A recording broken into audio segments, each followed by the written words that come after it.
దేవుడు. ఆయన కుటుంబం మనకు దేవాలయం. వాళ్ళు కొట్టినా తిట్టినా మనం అరవకూడదమ్మా.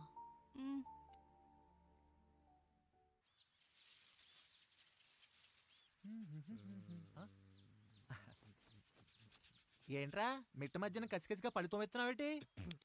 మీకేంట్రా పెళ్ళిళ్ళు పెళ్ళి ఎవరు? కానీ కానీ కానీ హే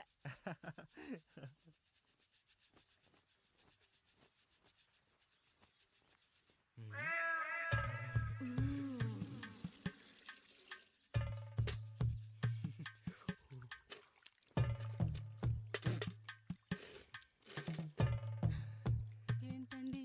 నీళ్ళు కావాలి.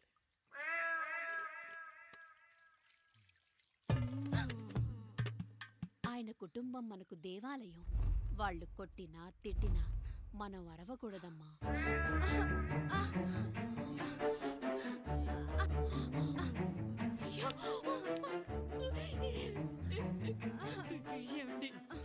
ఏదో ఒకటి చెయ్యండి మీరు.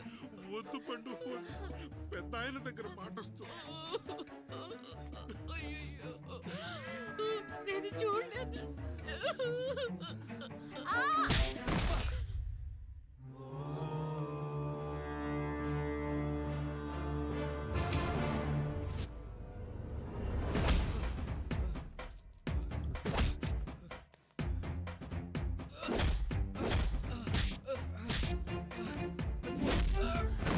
అయ్యో అనియా అనియా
నీతి లేని కుక్క, మా ముందు 7 తరాలు హత్యలు దొంగతనాలు వ్యభిచారాలు చేశాం, కానీ ఒక అమ్మాయిని మానభంగం చేసినట్టు చరిత్రలో లేదు.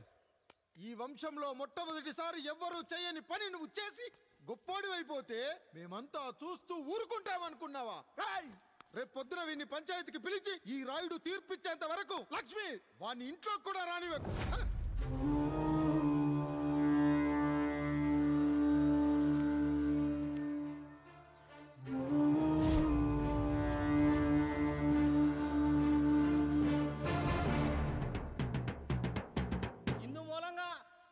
మందికి తెలియజేది ఏమనగా, పెదరాయుడు గారి కుమారుడు ఆయన తన ఇంట్లో పనిచేసే కాముడు కూతురుపై మానభంగ ప్రయత్నం చేసినందున రచ్చబండ దగ్గర తీర్మానం చేయబడింది.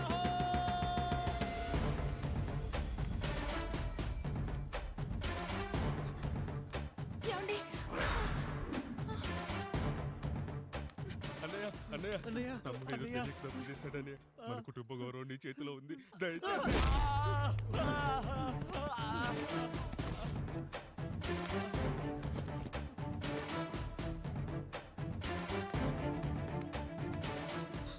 అయ్యా అయ్యా, తీర్పిచ్చే ముందు ఒక్కసారి ఆలోచించండి అయ్యా. ఎంతైనా మనింటి బిడ్డయ్యా. అవునయ్యా, అన్యాయం జరిగింది మా బిడ్డకి. చిన్నబాబు ఏదో చిన్న తప్పు చేశాడని. మనుషుల్లో 2 రకాలు.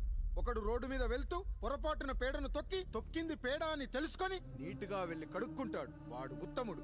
ఇంకొకడు అదే పేడను తొక్కి రోడంతా బరబరా గీసి పరిసరాలను అపవిత్రం చేసి అప్పుడెళ్ళి కడుక్కుంటాడు. అలాంటి నీచుడు నా కొడుకు. నేను మూడో రకం. తొక్కింది పేడ అని తెలిసి కూడా దాని వేలుతో తీసుకొని ముక్కుతో వాసన చూసి ఆ దుర్వాసన భరించి కడగాల్సింది చెప్పు కాదు, కడగాల్సింది పేడ అని తీర్పిచ్చేవాడే ఈ రాయుడు.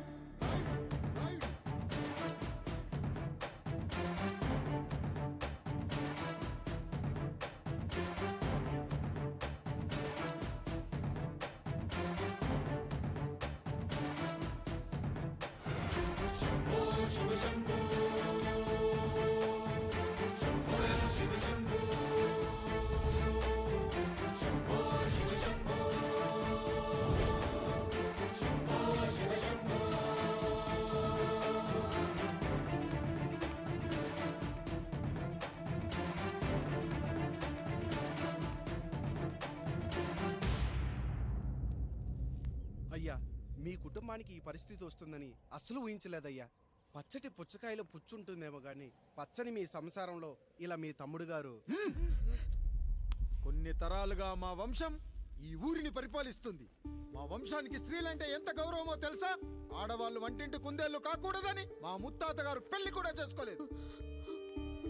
మా తండ్రి గారు పాపారాయుడు ఎవడో ఒకడు ఒక స్త్రీని మోసం చేసి కడుపు చేస్తే ఆ కథ విని ఆ పుట్టిన పిల్లాన్ని ఆ మోసగాడికి ఇచ్చేసి ఆమెను పెళ్లి చేసుకుని ఆమెకు కొత్త జీవితాన్ని ఇచ్చాడు.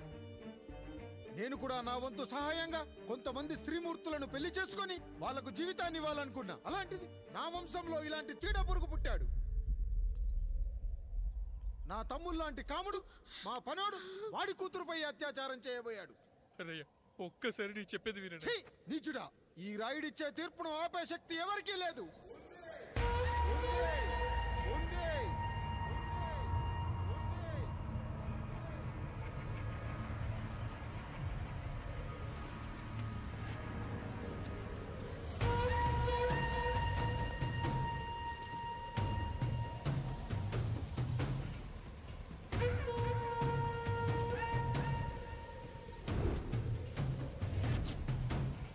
గుర్తుపట్టావా పెదరాయుడు?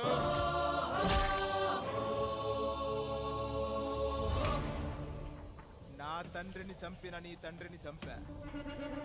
ఇప్పుడు ఆయన కొడుకుగా నీ అంతు చూడటానికి వచ్చాను. ఊరికి నీతులు చెప్పే నీ భాగవతం బయట పెట్టడానికి, ఏ శక్తి నిన్ను ఆపబోతుందో చూపెట్టడానికి అసలు సిసలైన మగాడు అడుగు పెట్టబోతున్నాడు. ఎవడిని చూడాలంటే మీ నవరంధ్రాలు కళ్ళుగా మారాలో వాడు రాబోతున్నాడు. చెప్పి వచ్చే తుఫాను కాదు వాడు, వచ్చాక చెప్పుకునే సునామీ వాడు. ఇక వాడిని ఆపటం అంటే ఎవరెస్ట్ ని క్రేన్ తో లేపటమే. పాపారాయుడు, పెదరాయుడు, ఆ రాయుడు, ఈ రాయుడు అని మీ బతుకుల్లో రాళ్లు వేస్తున్న వాళ్ళకి సమాధానం చెప్పటానికి వస్తున్నాడు అసలు సిసలైన Rayudu. So I am presenting you the one and only Android.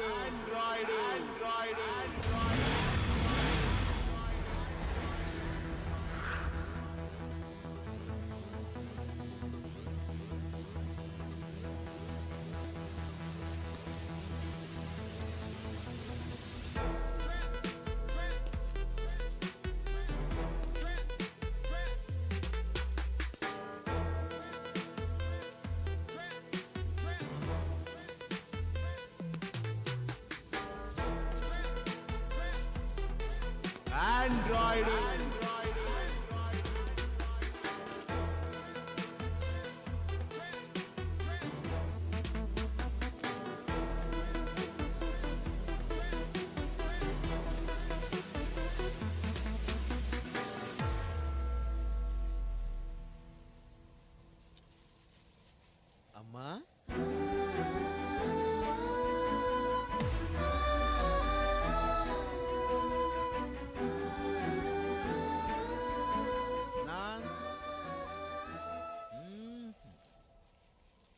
నాన్న,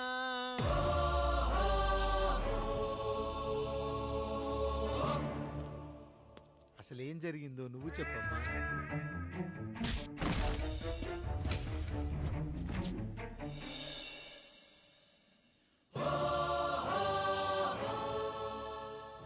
ఏరా పెదరాయుడు, త్రికాలాత్రక, ఓరి ఓరోరి ఆపరా నీ ఉన్మత్త గార్తాబారవాలు. ఎంత మర్వెత్తించి నన్ను మరపునకు రాక హృదయశావిల్యమానములైన నీ మదోన్మాద అపరాధం నా మనోవితలమును రయ్యలు చేయుచున్నవే. అహో క్షీరావారాసి జనతారక సుధాకర కొనిదెల నందమూరి అక్కినేని గట్టవనేని మంచు దగ్గుపాటి వంశ సముత్పన్న మహోత్తమ మహా నట పరిపాలిత చిత్ర సామ్రాజ్యమున నూతన వారసుడనై నిజభుజ వీర్య ప్రకంపిత చతుర్దశ భువన సూర్యవరణిలకు భ్రాతా సమానులైన చతుష్టి పితృవులకు అనుజుడనై సింహపురి తీరమున జన్మించి భరతఖండమున సకల జనులచే పరమ పావనిగా కీర్తింపబడుతున్న మహోత్తమ మహిళ ఈ పతివ్రత పండునకు పుత్రుడనై మానధనుడనై మనగడ సాగించు నన్ను చూసి ఈ విశ్వమంతయు ప్రసుడట ప్రచుడట అని పగులబడిన ఊటయా అనాథాన్ని అవహేళన చేయుటయా.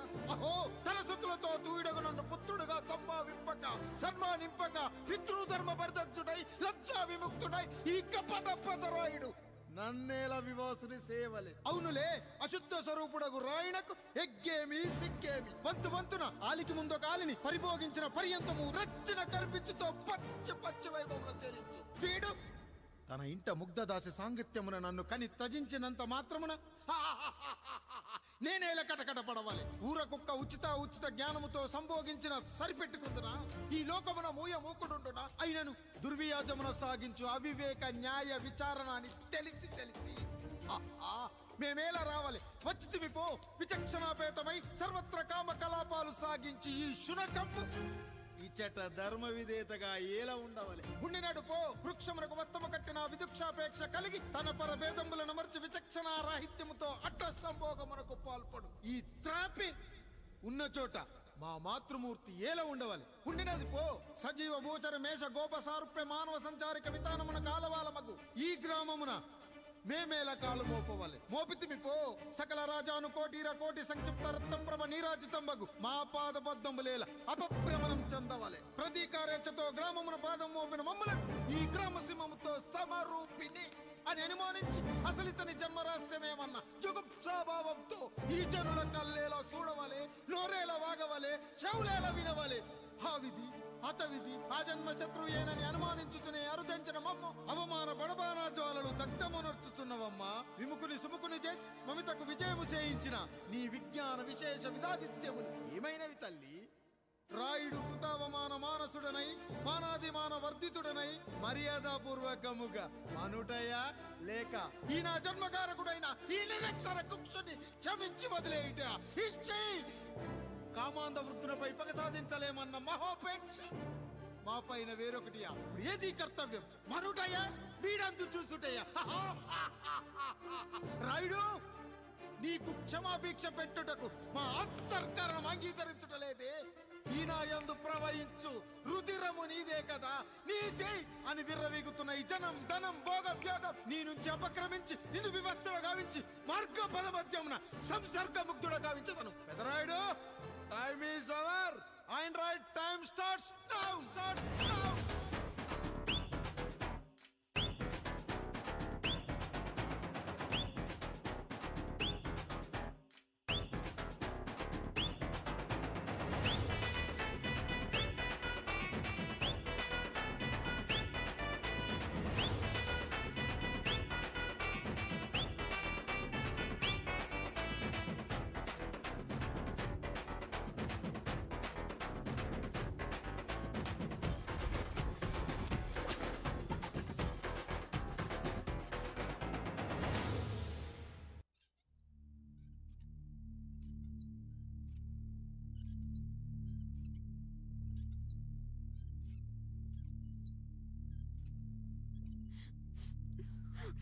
జానకి ఇంకెక్కడుంది? అక్క వెళ్ళిపోయిందండి. పాలక పాలేరుతో అండి. వెళ్లే ముందు ఉత్తరం రాసిచ్చింది, చదవమంటారా? ఏముంది అక్కడ చదవడానికి? మీ మనసులో చాలా మంది ఆడవాళ్ళకి ఖాళీ ఉందేమో కానీ బెడ్రూమ్ లో మంచంలో మట్టికి ఖాళీ లేదండి, అందుకే పోతున్నా అని రాసుంటది. అంతేనా వదినా? నువ్వుండు. అమ్మ ఎంత పరువు తక్కువ. ఎవరి గదులో వాళ్ళు తలుపులేసుకోమని కేకలేశారు, మరిది గారు చెయ్యేశారని తరిమేశారు. పరువు ప్రతిష్ట మన ఇంటికేసిన సొన్నం అన్నారు. తీరా చూస్తే పని మంచితో సరసం సంతానం. ప్రాణం పైకి పోవాలి గాని గుంటలో నీళ్లు కిందకి రాకూడదు.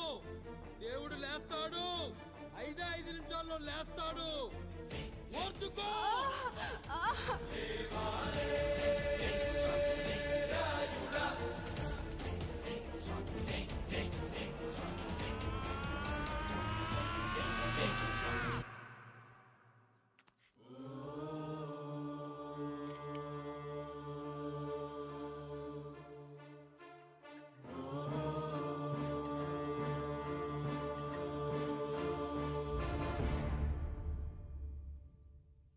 రాయుడు గారు నిద్ర లేచారు.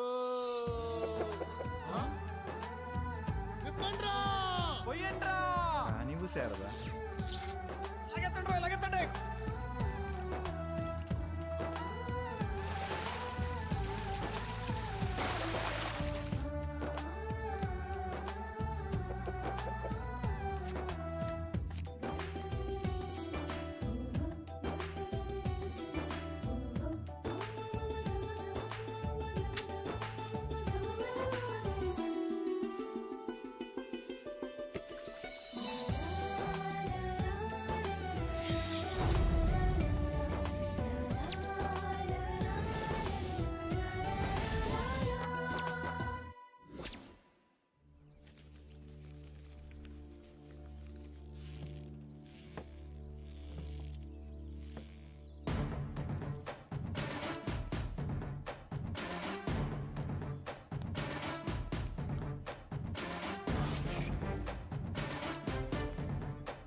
నమస్కారం అయ్యా.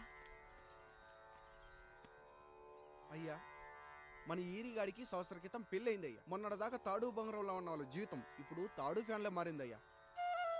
తన భర్తకి తల్లిదండ్రులు ఎక్కువయ్యారయ్యా. కట్టుకున్న భార్యకి చీర కొనడం కంటే అమ్మా నాన్నలకు మాత్రం మందులు కొనటమే తన సంతోషం.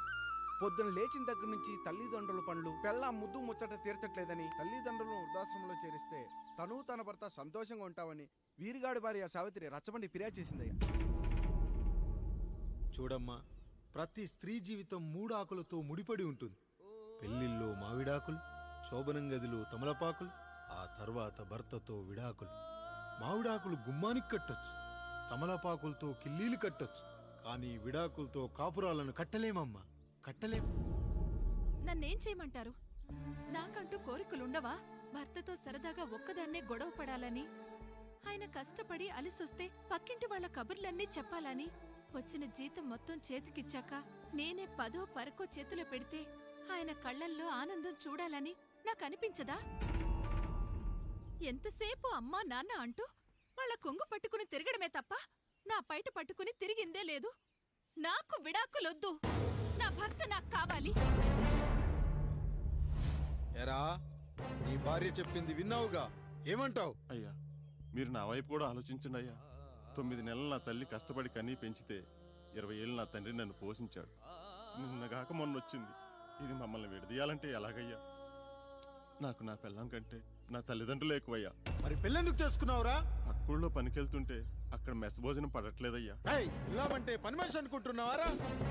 అసలేమనుకుంటున్నావురా? ఆడదంటే నీకంటే చిన్నదవుతే చెల్లవుతుంది. పెద్ద అప్పుడు నేను తెలుసుకున్నానయ్యా. నా తల్లిదండ్రులు నేను వదిలేస్తానయ్యా. నా పెళ్ళాన్ని నాకు ఇప్పించున్నాయ్యా. నువ్వు తప్పు మీద తప్పు చేస్తున్నావు. నీ భార్యను తిరిగి ఏలుకోవడానికి నీకు హక్కు లేదు. ఈ రాయుడు తీర్పిస్తున్నాడు. ఈ ఈరిగాడు మాత్రం తమ తల్లిదండ్రులతో ఉండాలి, కానీ ఈవిడకు మాత్రం భర్త కావాలి. ఈమెకు అభ్యంతరం లేకపోతే నేను పెళ్లి చేసుకుంటాను.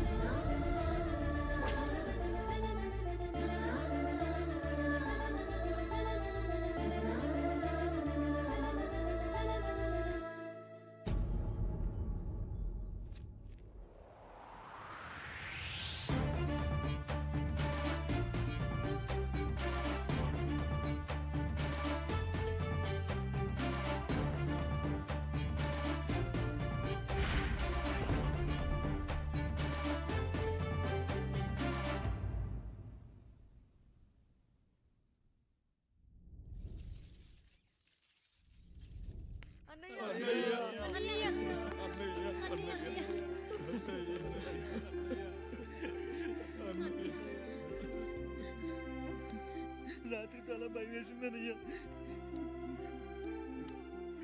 ఇప్పుడు మమ్మల్ని వదిలి వెళ్ళకన్నయ్యా. రాత్రే కదరా మనం అందరం కలిసి పడుకున్నాం. ఎప్పుడో రాత్రి చూసామన్నయ్యా. నిన్ను చూడకుండా ఒక్క అరగంట కూడా ఉండలేకపోతున్నా.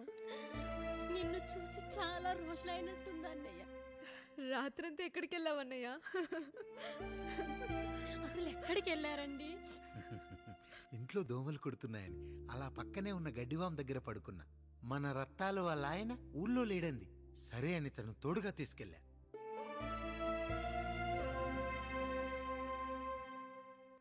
మీ సావుకటే మీ కుటుంబాన్ని నుంచి మిమ్మల్ని విడదీయాలయ్యా. అప్పటి వరకు మేము కళ్ళు తెరిస్తే మా కళ్ళ ముందు ఉండాలి, కళ్ళు మూస్తే మా కళ్ళలో ఉండాలయ్యా. నమస్కారం రాయుడు గారు.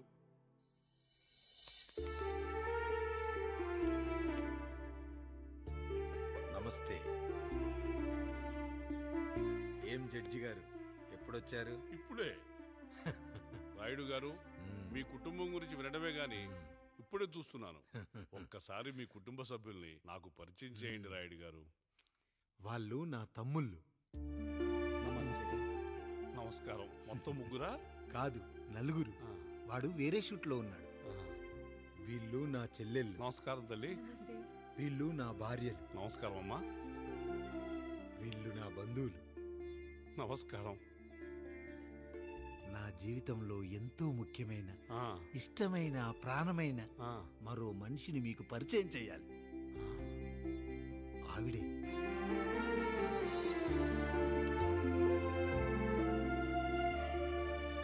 నమస్తే తల్లి. ఆవిడ మా పని మనిషి. తను వాళ్ళ అమ్మాయి. నాకు కూతురు లాంటిదే.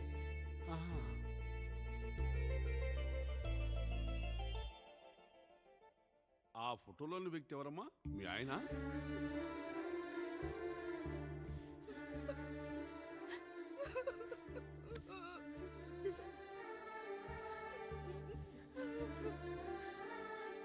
చనిపోయారా? అయ్యో లేదండి. ఎక్కడ పడితే అక్కడ, ఏది పడితే అది వాగుతున్నాడని పోలీసులు నగర బహిష్కరణ చేశారండి. మళ్ళా ఎప్పుడొస్తాడు? నెక్స్ట్ సీన్కి వచ్చేస్తాడండి. ఈ అనుబంధాలు, ఆప్యాయతలు చూసిన తర్వాత నాకు ఒక కోరిక కలుగుతుంది రాయుడు గారు. మీరు కాదనరనే ధైర్యంతో అడుగుతున్నాను. అడగండి. నాకు ఒక్కతే కూతురు. ఆమెను మీ కుటుంబంలో సభ్యురాలుగా చేసుకుంటారని. తప్పకుండా. నా భార్యలకు అభ్యంతరం లేకపోతే తనను నేను పెళ్లి చేసుకుంటా.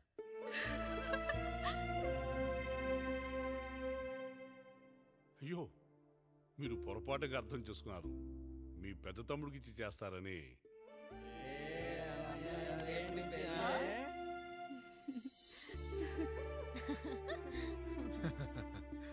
తప్పకుండా తప్పకుండా ఒక మంచి రోజు చూసుకొని మీ ఇంటికి అమ్మాయిని చూసుకోవడానికి వస్తాం. ధన్యుణ్ణి రాయుడు గారు, ధన్యుణ్ణి.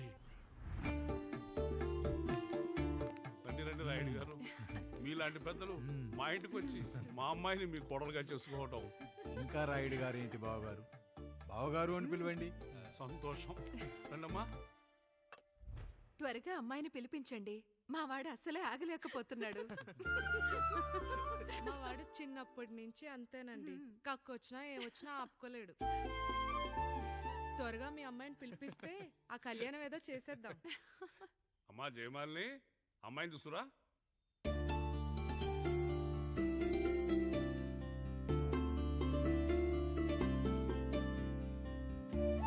కూర్చోమ్మా. నువ్వు కూడా అబ్బాయిని చూడమ్మా.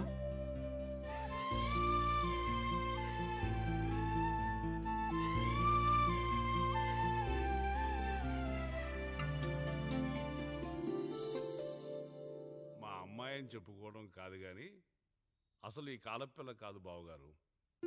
రాత్రంతా బయట తిరిగినా కోడి కుయ్యకు ముందు ఇంటికి వచ్చేస్తుందండి.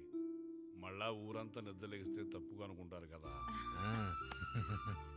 తను తిరిగే స్నేహితుల్లో పచ్చి తాగుబోతులు, తిరుగుబోతులు ఉన్నారు.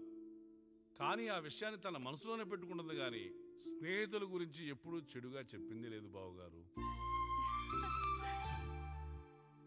దీని చిన్నప్పుడే నా భార్య కారు డ్రైవర్తో కలిసి పక్క సందులోనే కూరగాయల మార్కెట్కి వెళ్ళి తప్పిపోయారు. అప్పటి నుంచి ఎంత వెతికించినా మా డ్రైవరు కనపడలేదు, నా భార్య దొరకలేదు.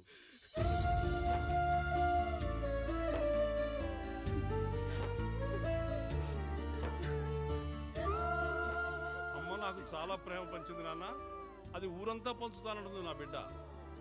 నేను కాదనలేదు. అలాంటి నా కూతురు ఇవాళ మీ కోడలవటం నిజంగా నా అదృష్టం బావగారు. ఈ రోజు నుంచి మీ అమ్మాయి మా ఇంటి బిడ్డ. అమ్మాయి నచ్చిందా బాబు? నచ్చిందా?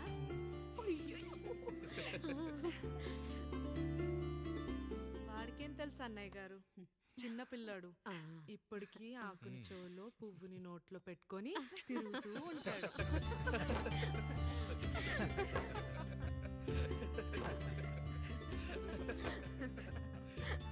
ఇంకంత శుభం అన్నమాట. ఇక తాంబూలవి మార్చుకుందాం. ఒక నిమిషం ఆగి, నేను చెప్పేది ఛీ! ఒకసారి నా మాట విను. వదులు. నేను చెప్పేది ఇంట్లో నేను ఒక్క క్షణం కూడా ఉండను. ప్లీజ్. అమ్మా శారదా, పెద్దవాళ్ళు వచ్చారమ్మా, మనల్ని చూస్తున్నారు. అమ్మాయికి పెళ్లి చూపురమ్మా. ఈ టైంలో నువ్వు ఇలా అలర్ట్ చేస్తే దాని జీవితం నాశనం అవుతుంది తల్లి. లోపలికెళ్ళు, తాతో మాట్లాడదాం. ఇక్కడ మీ కోడలు కాపురం కాలిపోతుంటే మీరు ఆ మంటల్లో మీ కూతురు పెళ్లికి కాఫీలు పెట్టిస్తున్నారా? ఈ ఇంట్లో నేను ఇంకొక క్షణం కూడా ఉండను. ఒక్క నిమిషం తల్లి, అసలు ఏం జరిగిందో నాకు చెప్పమ్మా. ఈయన మంచోడని 6 నెలల క్రితం నాకు పెళ్లి చేశారు. మొదట్లో బాగానే ఉన్నాడు, ఆ తర్వాత ఒక రోజు మందు కొట్టాడు. కొన్ని తాగింది దిగాక మంచోడుగా ఉంటాడు అనుకుంటే ఈ మధ్య చెడు తిరుగుళ్ళు తిరుగుతున్నాడు. ఊరవతల చిన్నుళ్ళు కూడా పెట్టేశాడు. మీరే చెప్పండి రాయుడు గారు, ఈ ఇంట్లో నేను ఉండాలా, వెళ్ళిపోవాలా, ఈయన్ని వదిలేయాలా, అక్కర్లేదా? వదిలేయాలమ్మా. వదిలేయాల్సింది నీ భర్తను కాదు, అతనిలోని లోపాలు. ఆశ్చర్యపోతున్నావు కదూ? ఒక మగాడి బాధ సాటి మగాడిగా నేను చెప్తానమ్మా. ఆడదాని ప్రేమ వెలిగించిన అగరొత్తి లాంటిది. ఒకడు వెలిగించగానే కొన్ని గంటల్లో బూడిదైపోతుంది. కానీ మగాడి ప్రేమ దీపం లాంటిది. తను కాలుతూ కూడా నలుగురిని వెలిగించుకుంటాడు. ఆ వెలుగులో ఆనందాన్ని వెతుక్కుంటాడు. చూడమ్మా శారద, నువ్వు కాకిలోని నలుపును చూస్తున్నావు, నేను దాని రెట్టలో తెలుపును చూస్తున్నాను. మొగడు మందు కొట్టొస్తే నిన్ను కొట్టలేదని సంతోషపడాలి గాని బాధపడకూడదమ్మా. ఇక చిన్నిల్లు సంగతి అంటావా? రుచిగా ఉందని లొట్టలేసుకుంటూ సగం తిన్న బిర్యానీలో కుక్క మూతి పెట్టిందని తెలిసాక దాన్ని పారేసుకుని ఆకలిని చంపుకోవడం కంటే నాకింది మనింటి కుక్కే కదా దాని మూతిపళ్ళు రాలగొట్టి ఇంట్లో కట్టేయాలి. నీ భర్త కూడా అలాంటి కుక్కలాంటి వాడేనమ్మా.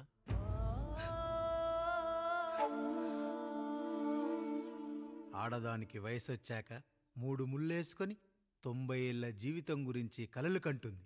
అదే మగాడు 3 ముక్కలాడి 90 ml మందేయాలని కలలు కంటాడు. హౌస్లోనికి హౌస్ కీపింగ్కి తేడా తెలియని అమాయకపు జాతమ్మా మా మగజాతి. పండగ పూట తినే పాయసం రుచి గురించి మీకు తెలిసి ఉండొచ్చు. కానీ గర్లం కంటే చేదుగా ఉన్న బ్రాందీని కక్కలేక మింగలేక తాగే ఆ బాధ ఒక్క మగాళ్లకు మాత్రమే తెలుస్తుంది. కష్టాల్లో ఓదార్చిన మందును సుఖాల్లో మర్చిపోకూడదని తాగడమే కాని మాకు మాత్రం తాగాలని ఆశుంటుందా తల్లి? చివరిగా ఒక్క మాట, కష్టాలు పొంగల్లో మిరియాల్లా మనకే వస్తాయి, కానీ సంతోషాలు ఉప్మాలో జీడిపప్పులా పక్కనోడుతో ఉంటాయి. ఎదుటివాడి ఉప్మాలో కూడా పనికిరాని కరివేపాకుంటుందని సర్దుకుపోవడమే జీవితమమ్మా. రాయుడు గారు, నన్ను క్షమించండి. రాయుడు గారు, నన్ను క్షమించండి. నా తప్పు నేను తెలుసుకున్నాను. ఈ రోజు నా 2 బిడ్డల జీవితాన్ని కాపాడారు రాయుడు గారు. ఈ శుభ కార్యక్రమాన్ని కూడా మీరే జరిపించండి. తప్పకుండా.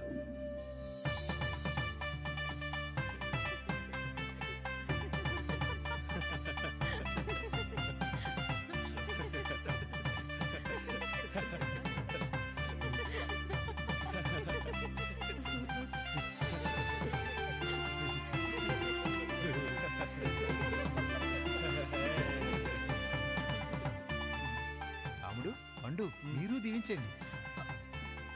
మేము దీవించండి.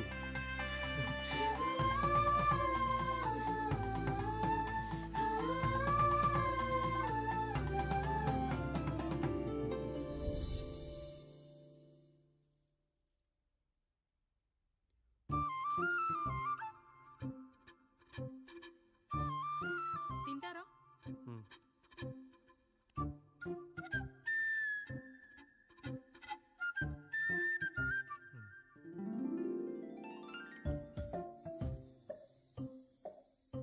ఫస్ట్ టైమా?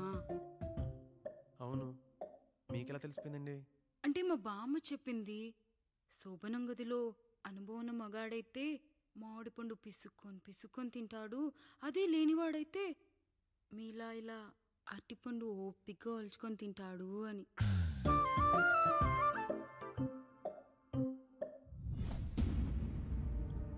ఏంటవి? అవేంటో తెలీదా? ఫ్రెండ్స్కి పెళ్ళని చెప్తే హ్యాపీ బర్త్డే అనుకొని బెలూన్స్ ఇచ్చారు, ఫీల్ అవుతారు కదా అని 4 అక్కడ కట్టాను.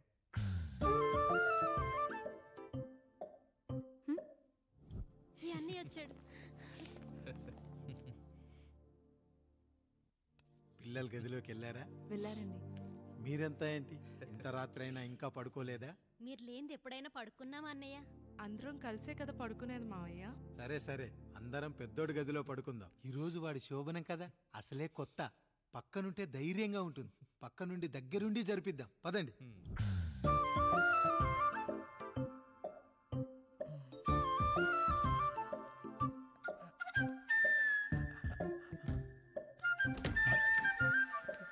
కానివ్వండి రా, కానివ్వండి కానివ్వండి.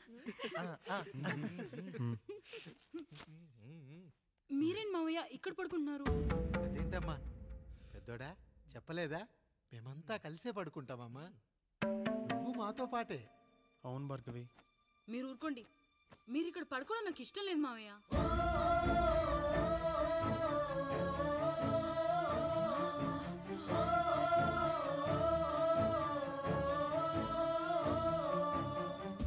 అదేంటమ్మా అలా అంటావు?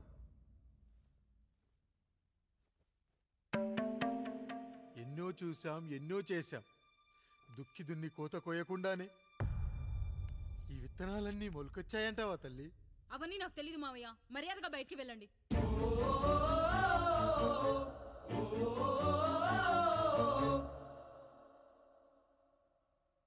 కనీసం ఆ మూలనైనా పడుకుంటామమ్మా. నువ్వైనా చెప్పరా పెద్దోడా? అంటే తను ఇబ్బంది పడుతుంది కదా నాన్న.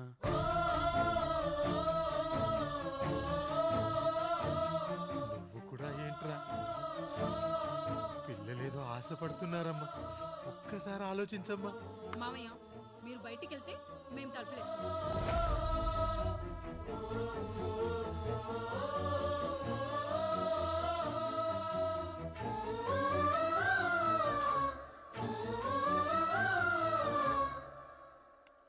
వేసుకోండి అమ్మా, వేసుకోండి. తలుపులు వేసుకోండి.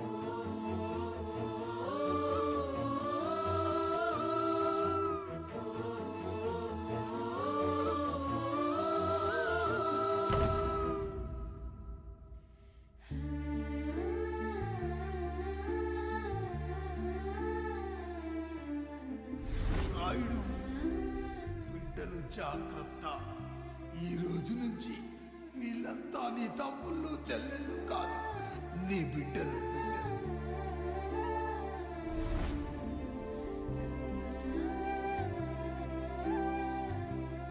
జానకి, ఏమండి? సావిత్రి, ఏమండి? లక్ష్మి, ఏమండి? మన గదిలోకి పదండి.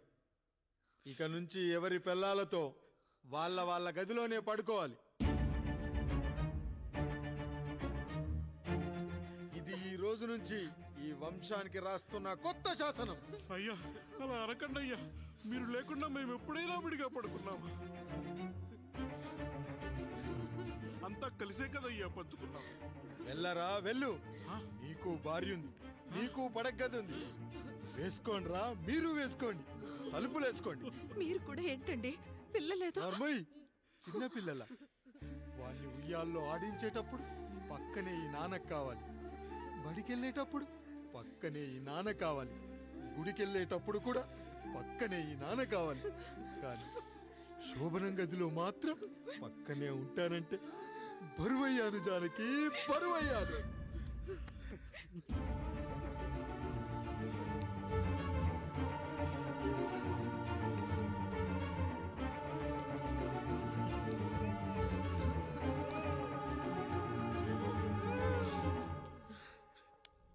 ఏంటండి ఇంకా అదే ఆలోచిస్తున్నారా? ఎలా మర్చిపోగలను లక్ష్మి? జరిగిందేదో జరిగిపోయింది, మీరు బాధపడకండి. ఎంత మాట అన్నాడో చూసావా? నా భార్య ఇబ్బంది పడుతుంది, బయటికెళ్ళండి నాన్న అన్నాడు. వాణ్ణి ఎలా పెంచాను?